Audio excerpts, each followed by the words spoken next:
Mootichi waraana bilisummaa Oromoo zoonii kibbaa keessa socho'u mooraa diinaa irratti haleellaa geggeessuun gabaasee jira. Zoonii kibbaatti Cibraan Soddon Booruu godina Gujii Bahaa keessa socho'uun guyyoota lamaan walitti aansuun lola hamaa geggeesseen Cibraan Soddon Booruu godina Gujii Bahaa Gumii Eeldalloo Malkaa Gubaa bakka jedhamutti mooraa leelistootaa fi tiksitoota sirna nafxanyaa kan ta'an loltoota mootummaa Koloneel Abiyyi irratti tarkaanfii fudhateera. Lola guyyaa lama walirraan cinneen geggeeffameen mooraa diinaa kan keessatti maandheeffate Gumii Eeldalloo Malkaa Gubaatti kan argamu guutummaa to'atee jira.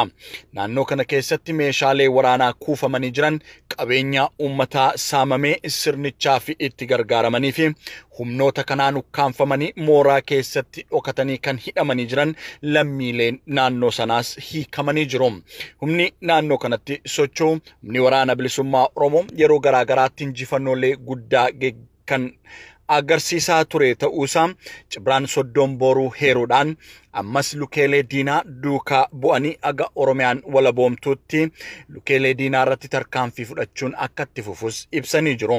Lola godhame kanaanis mooraa kana keessa kan turan humnoonni leelistoonnii fi tiksitoonni sirna Koloneel Abiyyi tarkaanfiin cimaa kan irratti fudhatame kan kadheessee deemee fi humni addaa naannoo kanatti socho'u immoo gariin kan harka kennate ta'uusaa humni Cibraa Soddon Booruu godina Gujii Bahaa keessatti socho'u nuuf gabaasee jira.